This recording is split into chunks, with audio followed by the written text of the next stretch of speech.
Hola, ¿qué tal? Estamos aquí con Pablo Ortuño, cofundador de Busco Extra y emprendedor de... Vamos, yo creo que lo lleva en la sangre. Se intenta, sí, sí.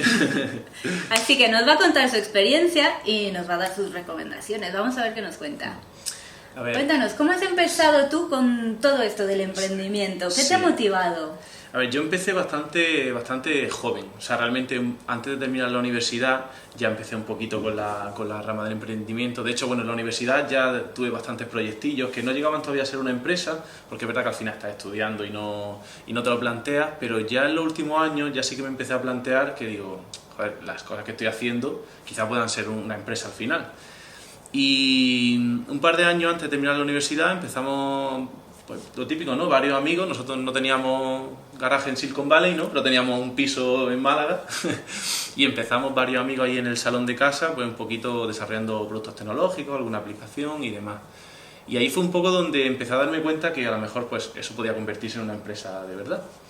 Así que al principio empezamos con un proyecto y la verdad que el primero fue un auténtico desastre. De hecho yo creo que pasamos por todas las fases que cuando luego un poquito más adelante empieza a leer un poco sobre cómo emprender bien, pues nos dimos cuenta que básicamente caímos en todos los Los puntos, errores que no tenías en que hacer. todo, nos los ¿Cuáles comimos eran? todo.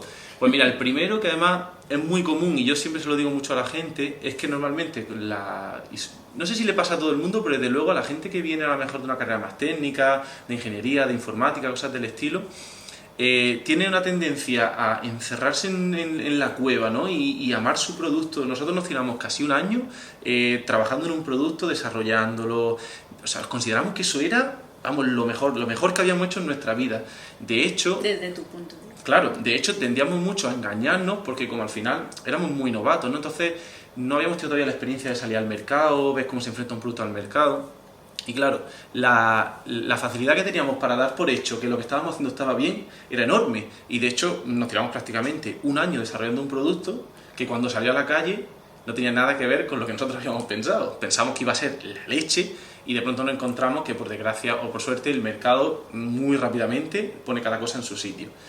Y de hecho yo creo que ese es uno de los principales errores que aprendimos, que es no te encierres mucho, testea de verdad el producto con el mercado y sobre todo no caiga en las tentaciones de, por el miedo a salir a la calle, suponer que, joder, como esto es obvio, ¿cómo va a estar mal, no? Si es obvio que lo van a usar.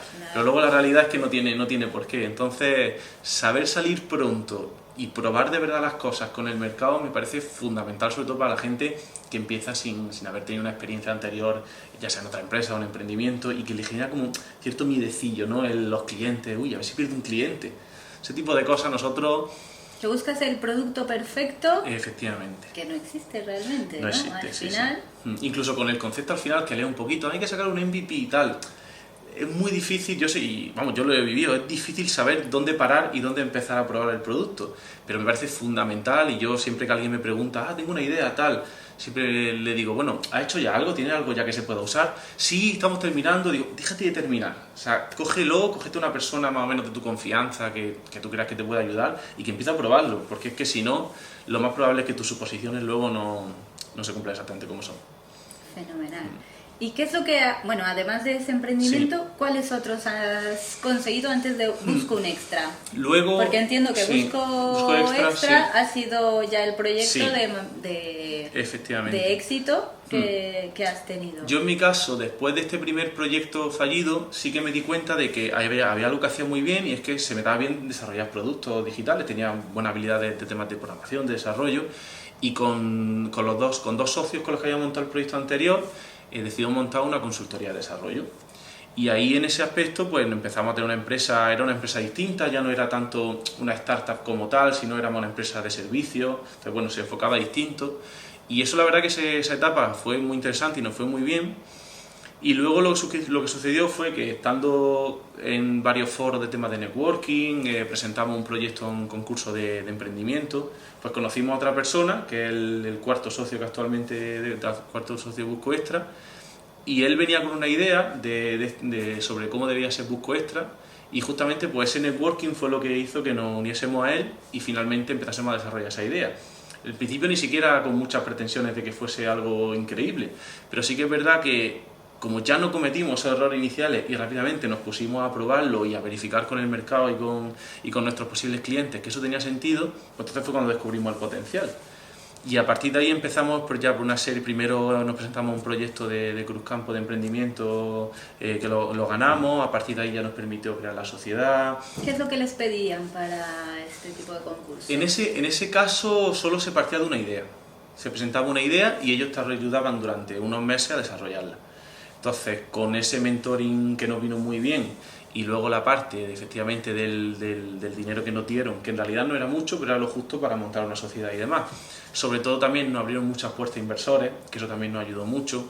Eso, junto con estar en la universidad allí en Málaga, que también nos ayudó mucho en esa parte de networking, fue lo que hizo que rápidamente pues encontrásemos un inversor que ya nos validase que eso podía ser un buen proyecto y nos diese la primera fase de dinero, pues para empezar sobre todo a tener un proyecto que puedes tener un salario y no simplemente estás dedicándole tiempo para ver si lo consigues, sino que ya pintaba que iba a ser un proyecto en serio. Y ahí fue cuando ya todo el equipo nos volcamos con él. ¿Siguieron alguna metodología para presentar obviamente el proyecto hacia los inversores? Sí, ¿Qué es lo que los inversores claro. les pedían?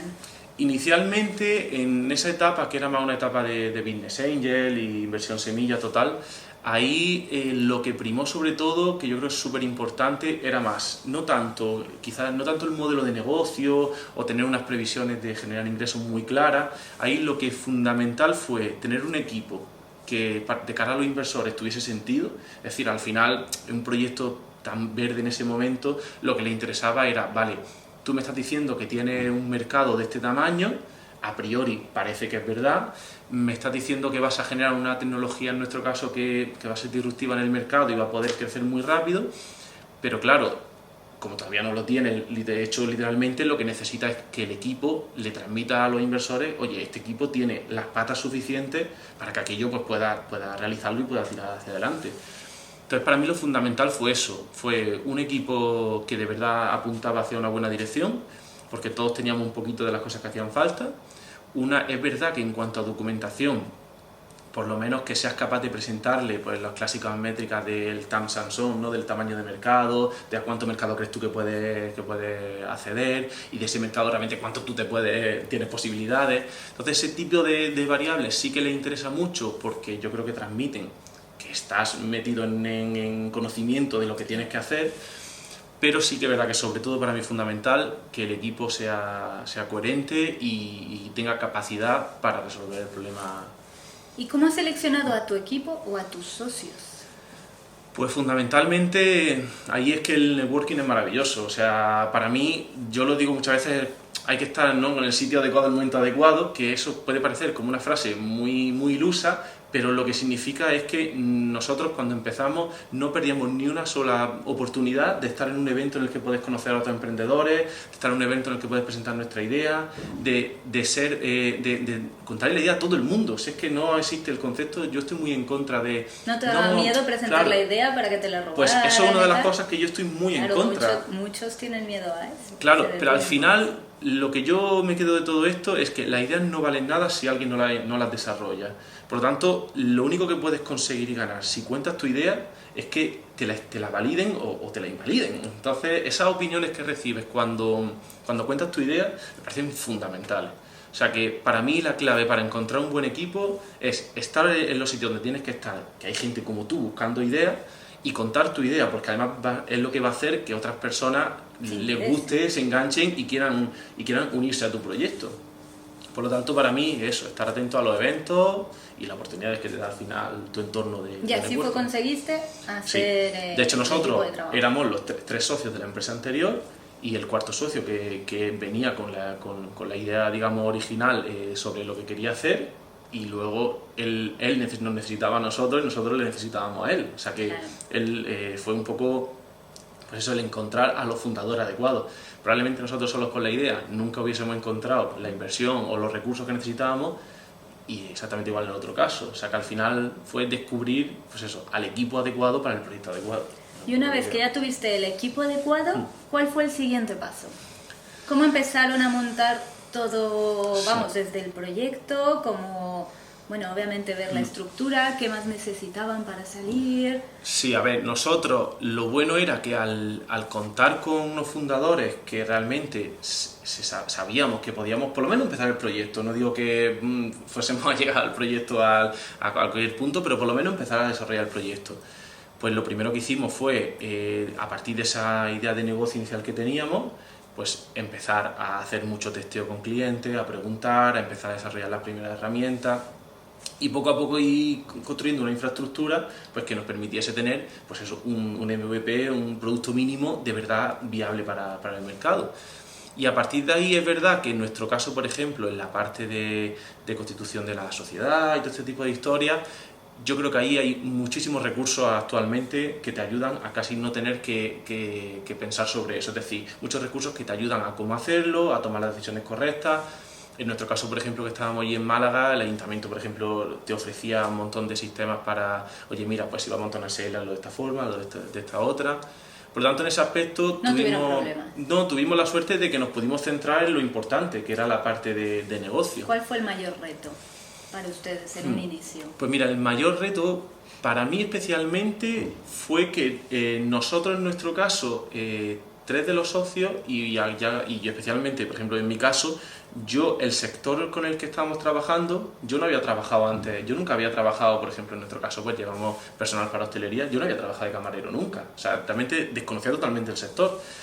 Entonces sí que es verdad que el mayor reto fue, aunque en mi caso yo me dedicaba a la parte de desarrollo de productos, y en eso no había problema, el ponerme al día sobre cómo eran las peculiaridades y las necesidades del sector. Entonces, en ese aspecto, pues lo más importante es pues lo que venimos diciendo. Mucho feedback del cliente, intentar, es lo de siempre, aunque te den dinero, no tiene sentido que contrates a un equipo de ventas si todavía no sabes tú ni cómo vender las cosas. Entonces, si quieres ser un buen emprendedor, primero aprende tú a vender tu producto y cuando lo tengas claro, serás capaz de enseñar a otra persona cómo venderlo. Y entonces, pues un poco pasar por todas esas fases. Ir descubriendo exactamente dónde teníamos que enfocar nuestro producto, porque al final nuestra idea inicial, la idea inicial siempre es muy ambiciosa, y tu modelo de negocio pretende cubrir todo, es como, no sé, es que yo voy a copar el mercado con mi idea. Y la realidad es que luego los modelos de negocio se ajustan, se estrechan un poquito, pivotan. ¿Cómo fuiste eligiendo tu modelo de negocio? Que eso es súper interesante. Pues sobre todo yo creo que... seguramente nada que ver con el inicio, de cómo lo pensabas a cómo están ahora. Pues a base de ensayo. ¿Cómo lo pensaban antes y cómo se ha ido moldando? Pues mira, de hecho nosotros al principio nos planteábamos como queríamos ser una plataforma donde conectar a trabajadores con hosteleros o con dueños de restaurantes o de hoteles o lo que sea. Y nos dimos cuenta, a base de ir descubriendo cómo era el mercado, que en realidad con esa idea solo cubríamos una pequeña parte del pastel, por decirlo de alguna forma. ¿Por qué? Porque en nuestro caso, por ejemplo, damos mucho más valor si además de la parte de recruitment, nos encargábamos también de la parte de gestión de la documentación, de la contratación, del alta. Y de hecho hemos pasado, nuestro modelo de negocio ha ido pasando por varias reorientaciones hacia donde iba mirando. No llegan a ser pivotaje al extremo porque realmente la idea sigue siendo la misma, pero sí que la hemos ido afinando. Y ha sido fundamentalmente por eso, por el ir descubriendo cada vez más cómo funcionan tus clientes, qué necesitan, qué no, y de pronto se te va abriendo un mundo que a priori no conocías pues porque no conoces del todo el sector o la idea que tenía era todavía muy peregrina. Entonces va un poco así, creo yo, vas probando, eso es lo bueno que tienen las startups, que yo creo que evolucionan muy rápido porque se permiten mucho probar y fallar, probar y fallar, probar y fallar. Una gran corporación parece que no puede tener fallo en sus decisiones, ¿no? Como que van muy, muy rectas y atravesando todo lo que se le pone delante. Pero una startup que sí que puede permitirse esos fallitos es lo que hace que se ponga muy rápido al día y sea capaz de superar su competencia muy rápido.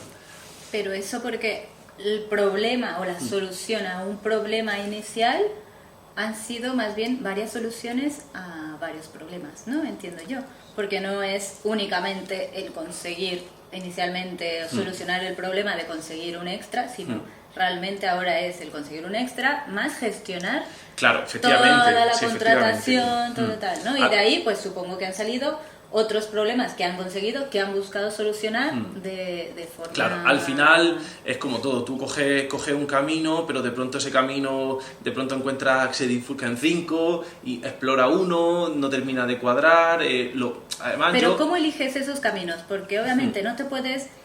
Tú vas encontrando un montón de caminos, pero no puedes solucionarlo todos porque al final tú sigues siendo una startup. Claro, yo ahí... ¿Cómo seleccionas cuáles son los que realmente tú puedes cubrir y puedes dar al mercado? Porque obviamente se te abre un camino de posibilidades que tú, con los pocos recursos con los que inicias, tienes que saber a qué dedicas tanto tus esfuerzos como tu inversión, como sin perder de vista cuál es tu modelo de negocio y cuál es el foco en el que tienes que seguir. ¿Cómo han sabido elegir y saber qué caminos o qué soluciones realmente dar a tu cliente, hasta dónde, por cuál parar, por cuál no por cuál seguir?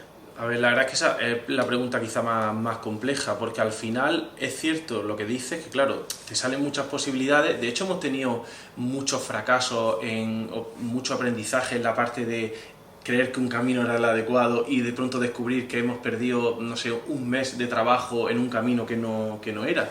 Entonces, para mí, no está tanto en cómo me aseguro que voy a encontrar el camino adecuado, porque partiendo de que una startup, además, puedes tener un modelo de negocio que en principio no tiene otros precedentes y el modelo de negocio realmente es novedoso. Al final, no sé, hay un libro en el que dice que una startup es una empresa que trabaja bajo incertidumbre extrema, ¿no? Entonces, claro, si tu modelo de negocio no tienes muchas referencias en las que fijarte, la realidad es que no puedes copiarte mucho de la competencia en el sentido de decir, no, sé que esto funciona porque ya he visto que otros lo han hecho antes.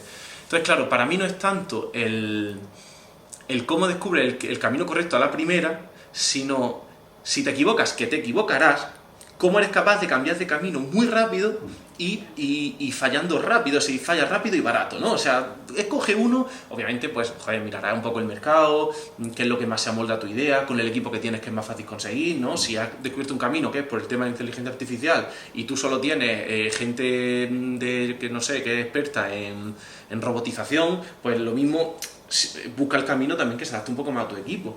Pero para mí la historia es, si escoges un camino y te equivocas, ¿cómo tienes que tener tu sistema y tu infraestructura de equipo y demás para que seas capaz de volver al camino correcto muy rápido y que eso no te cueste mucho dinero? Entonces, para mí está un poco ahí, porque yo creo que, y más cuando son gente joven emprendiendo, es que te vas a equivocar seguro, o sea, porque sí que puedes acertar a la primera, pero lo más probable es que te equivoques. Entonces, para mí va un poco más por ahí, el cómo te recuperas a cómo evitas fallar, porque fallar va a tener que fallar alguna vez. ¿Con qué otros retos te has enfrentado en este camino del emprendimiento? Pues bueno, luego hay uno que para mí es fundamental y es que cuando tú empiezas una empresa, ¿no?, con una idea en la que tú eres el promotor de esa idea. En mi caso, pues yo me gustaba mucho la parte del software y me dedico al desarrollo del producto. Pero claro, el problema está en que luego la empresa empieza a crecer y entonces empieza a contratar gente. Y ahí, para mi gusto, viene el big marrón. O sea, la gestión de las personas me parece súper complejo. Y eso es verdad que es algo que normalmente la gente que emprende es buena en su disciplina. Pues yo soy muy bueno en marketing, yo soy bueno en no sé qué. Pero quizás no todo el mundo es consciente de que lo siguiente que le viene es ser muy bueno en gestión de personas. Entonces, esa parte para mí es la más bonita porque a mí me ha gustado mucho y me gusta mucho, pero creo que es de lo más complicado. O sea, el aprender lo más rápido que puedas sobre pues conflicto interno entre personas, cómo contratar bien a una persona, cómo hacer un equipo, cómo llevar un equipo de desarrollo, de marketing, pues esa parte me parece la aventura más compleja sin duda. ¿Y cómo lo han hecho? Pues estamos un poco en las mismas, ensayo, error, equivocándonos y aprendiendo nuestros errores. Yo, en mi caso, pues por ejemplo, creo que hay muchísima información en internet, muchísimas lecturas en las que, no sé, yo por ejemplo leo mucho en Medium, que hay un montón de gente de CEO, CTO, gente de recursos humanos que escribe sobre cómo hacer las cosas, o libros, que hay infinidad de libros. Pues para mí, por ejemplo, efectivamente, para mí está sobre todo en intentar conseguir toda la información que puedas, intentar aplicarla a tu empresa y un poco lo mismo. Cuando te equivoques, que te equivocarás, intenta estar preparado para cambiar todo lo rápido que puedas. Yo en ese aspecto, pues nada, sobre todos los días para mí aprendo. Es verdad que, por ejemplo, a mí me ayuda mucho el intentar tener cerca a gente que sabe, a pesar de que yo tenga que dirigir un equipo, me gusta mucho tener a gente en mi equipo que sabe mucho más que yo y que tiene mucha más experiencia que yo, porque son en quien confío y con quien puedo comentar, oye, ¿cómo estoy haciendo yo las cosas? Y aprender. Entonces, que consiga un feedback muy continuo con la gente que tiene a tu cargo me parece fundamental. Y no tener miedo a decir, joder, es que no quiero contratar a alguien mucho más bueno que yo, vaya a ser que me quite el puesto a mí. No, al final, tú eres el promotor de la idea y eres el que está tirando para adelante. Entonces, tiene su parte, claro. ¿no? Entonces, y sobre todo eso, a mí me encanta poder preguntarle a una persona que está en mi equipo, oye, en la parte de organización de las tareas en desarrollo, ¿crees que la estamos haciendo bien? ¿Tú que has estado más en empresas, cómo lo hacen en otros sitios? Y ese feedback continuo es lo que yo creo que es la clave del éxito en general en la startup y en el emprendimiento. ¿Cómo consigues que la gente o el equipo en sí se comprometa tanto como tú en tu proyecto? Porque obviamente no es lo mismo el compromiso que tienes tú en tu proyecto, la fe, lo que tú quieres hacer crecer, que alguien que viene de fuera ve esa incertidumbre que hay, que no saben si funcionará, si no funcionará, ¿sabes? Porque estás empezando, entonces claro, no les puedes dar la certidumbre de que, venga, yo te contrato y es indefinido. No, tú sabes que cuando tú entras a una startup, al final puede terminar tu contrato el día de mañana, pasado, claro, o en un año o tal. ¿Cómo consigues que esa gente se comprometa realmente en tu proyecto sabiendo que hay una incertidumbre por ahí? ¿Cómo lo han conseguido? ¿Qué han hecho en ese momento? A ver, yo creo que obviamente no a todo el mundo le va a poder pedir el mismo compromiso que tú tienes y va a ser muy difícil que lo consiga, pero sí que es verdad que yo hay una cosa que me doy cuenta y es que creo que la gente se implica mucho cuando el trabajo que está haciendo realmente repercute en el día a día de la empresa. Es decir, si en el caso de un desarrollador está desarrollando funcionalidades que él siente que son el core o lo fundamental o lo que está realmente ayudando a que la empresa vaya adelante, creo que se crea una relación con la empresa muy interesante. Entonces, intentar que las decisiones, sobre todo cuando es un equipo pequeño, todo el mundo pueda tomar parte en decisiones y hacerlos partícipes de tu proyecto y que no sea, no, yo he montado esto se hace así porque lo digo yo. Creo que eso ayuda a que se estrechen y se creen buenos lazos entre los empleados, o sea, la gente que está empleada en la empresa y la empresa en sí o el producto. Entonces, por ahí yo creo que eso que es fundamental. Luego es verdad que existen muchas formas ya, incluso más a nivel de contrato, ¿no? Para hacer que alguien se sienta, digamos, conectado con la empresa, a nivel phantom sharing o cosas del estilo, ¿no? De, bueno, oye, yo no te puedo dar un sueldo muy grande ni mucha estabilidad, pero a cambio te puedo dar un phantom share para que en caso de una venta o lo que sea, tú recibas también dinero. Entonces, digamos que linkas el éxito de la empresa a tu éxito también, ¿no? Pero yo creo que eso al final es un poco pan para hoy y hambre para mañana. Que yo creo que lo fundamental es que la gente sienta que la empresa o el producto también es suyo porque las decisiones que ellos toman repercuten directamente sobre él. Y cuando ellos le cuentan a sus amigos o a sus familiares donde trabajan, les puedan decir, no, mira, es que esto lo hago yo, esto lo he hecho yo. Entonces, la próxima vez que tenga que hacerlo, su preocupación porque eso funcione va a ser grande, porque realmente él ha puesto ahí mucho de su trabajo. Y a mí, por ejemplo, eso creo que funciona bastante bien. Fenomenal. Bueno, pues no sé si nos podrás resumir un poco ¿qué consideras tú una startup de éxito? ¿Cuáles son los puntos como que más importantes para que realmente yo, emprendedor, deba seguir o pueda... ¿En qué puntos me debo de enfocar para que mi startup pueda tener un éxito? Pues a ver, sobre todo... Creo que hay que enfocarse, lo primero de todo, obviamente, tienes que validar que tu idea está acorde con lo que demanda el mercado. Es verdad que te puede costar más o menos, pero yo creo que es importante darse cuenta rápidamente si lo que estás haciendo tiene sentido o no. Entonces, en ese sentido, pues, lo que hemos hablado de sacar un producto al mercado y ver si funciona. Encontrar un equipo que responda por la empresa y que de verdad esté entregado es lo que va a hacer que si a priori tu producto tiene sentido en el mercado, en los momentos bajos no se te destruya todo. Entonces yo creo que va sobre todo por ahí. Fenomenal. Bueno, Pablo, pues muchísimas gracias por compartirnos aquí tu experiencia. A ti por invitarme a hablar. Y nada, a lo mejor ya nos estarás contando cuál es tu próximo proyecto, cómo ha crecido esto de Busco Extra. Y bueno, pues estaremos en contacto contigo. Muchas gracias. Muchas gracias a todos por seguirnos. Y nada, pues hasta la próxima.